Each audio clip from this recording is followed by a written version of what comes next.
Today I want to talk to you about the Pendulum putting rod. It's one of the training aids we sell in the shop. There aren't many of them. I'm not a big believer in training aids being just given out to anybody that needs them, anybody that wants them. I'm more a believer in let's figure out which one you need, make sure you get it. Some of them can be horribly expensive. The one I want to talk about today really isn't. And more importantly, it's a training aid that I thought when we first got it was kind of a one-trick pony. An important one trick, but a one-trick pony. And what I've learned is it's good for a whole lot more.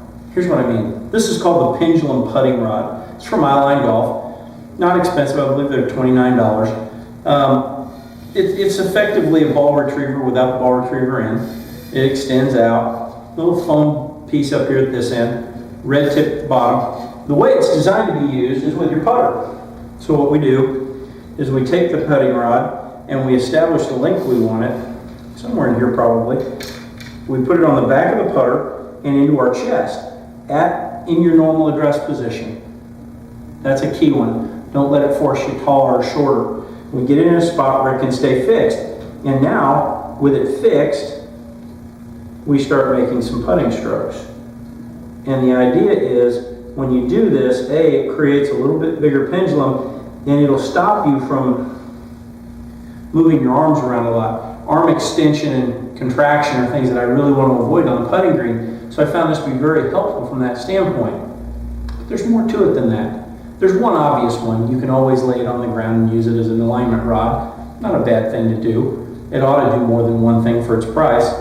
But here are the other two that I really like. There's even another one beyond that. From the standpoint of putting, if we take this red tip off and we take a tee from one of our mats, put it on here, and we extend it out until it's the length that we want. So we put it on our forehead for our posture. We now have another putting training aid. This one teaches you whether your head's moving or not. So now, if my head starts moving, I'm going to sense it. I can see it move, especially for those of you that like to lean into the putt. You'll start to see it move. And you got to be careful using this because you'll see two of these. It'll make you a little nuts if you're not careful, but it's a great way to practice keeping your head still. Another way it can help you keep your head still is in your full swing. I watched Mike Weir do this at the Nelson. Now he's left-handed, I'm right-handed, so we're going to look at this my direction, not his. Again, I want the red cap off because what I'm going to do with this is I'm going to extend it all the way out and I'm going to stick it in the ground over here to the right of my golf ball, about a foot outside the ball. Far enough that when I stick it in the ground, that this little black foam piece is going to be next to my head. I'm going to make it a little short as if I've already got it in the ground. So it's here. So guess what? When I make a backswing, if I start to rock left, I'm going to sense it. I know where this bar is. If I tend to move right, I'm going to run right into it.